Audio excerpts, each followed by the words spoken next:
Alhamdulillah, wassalatu wassalamu ala rasulillah. Kita lanjutkan fikihnya. Kemudian beliau menyebutkan pembahasan wujubul qiraah fi sirriyah. Wajibnya membaca di sholat sir. Sholat sir itu artinya sholat yang bacanya tidak dikeraskan. Ya.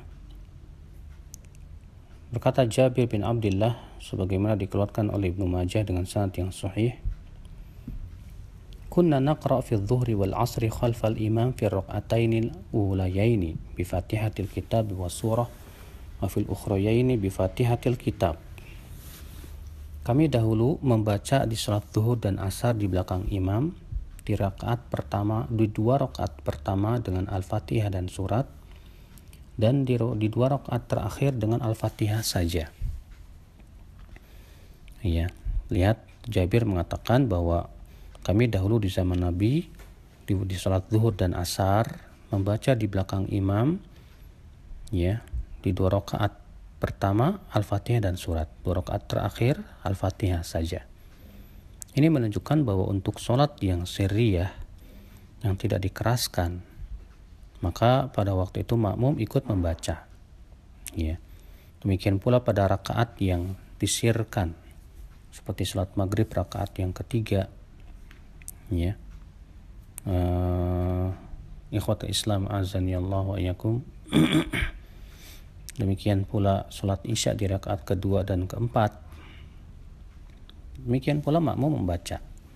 Adapun apabila imam membaca, maka sudah kita sebutkan pendapat yang rajih dalam hal ini.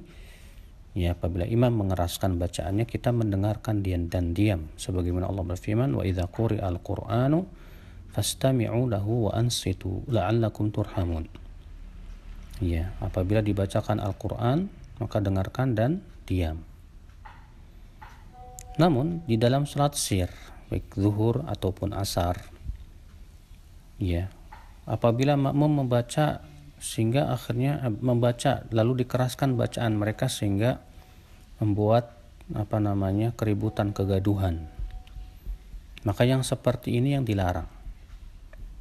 Ya, sebutkan dalam hadis yang diriwayatkan oleh Imam Muslim, Abu Awanah dan yang lainnya bahwa Nabi SAW sholat zuhur dengan para sahabatnya. Lalu Nabi bersabda kepada para sahabat, ya, ayyukum qara'a sabbihisma rabbikal a'la? Siapa di antara kalian tadi yang membaca surat sabbihisma rabbikal a'la? Maka orang itu berkata, aku hai Rasulullah, dan aku tidak menginginkan kecuali kebaikan. Maka Rasulullah SAW sabda, qad araftu anna rajulan khalajaniha. Aku tahu pasti di antara kalian ada yang melawan aku dalam bacaan. Ya. Artinya, ya, karena dia mengeraskan, akhirnya Rasulullah SAW terganggu padanya. Dalam hadis yang lain disebutkan, dahulu mereka para sahabat membaca di belakang Nabi SAW, lalu mereka mengeraskan. Maka Nabi bersabda, khalattum alayyal Qur'an, kalian sudah mencampur adukan kepadaku Al-Qur'an.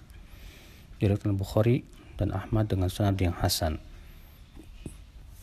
Akhirnya ini menunjukkan, ya, bahwa kalau di sholat zuhur dan asar makmum di belakang membaca agak dikeraskan sehingga mengganggu, maka ini dilarang oleh Nabi Shallallahu Alaihi Wasallam. Adapun bacaan setelah Al-Fatihah yaitu surat, maka Nabi Shallallahu Alaihi Wasallam, ya, terkadang membaca panjang, terkadang membaca pertengahan, terkadang membaca pendek. Sebagaimana pernah kita jelaskan bahwa Nabi di sholat subuh membaca 60-100 ayat, di sholat zuhur membaca 15-30, bahkan terkadang lebih, di sholat asar membaca 7-15 dan juga terkadang lebih. Ya, di sholat maghrib terkadang beliau membaca, ya, surat-surat pendek, tapi juga terkadang pernah beliau membaca surat Al-A'raf. Beliau juga membaca surat At-Tur jadikan 2 rakaat, ya, Al-Mursalat jadikan 2 rakaat. Ya. Adapun surat Isya, maka Nabi SAW membacanya dengan surat-surat yang disebut dengan Awsatul Mufassal, seperti Sabihis, seperti Wasyamsi dan sejenisnya.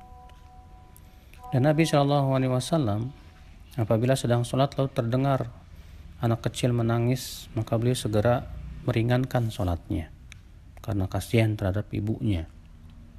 Itulah Nabi SAW, ya, sangat memudahkan umatnya. Allahu a'lam.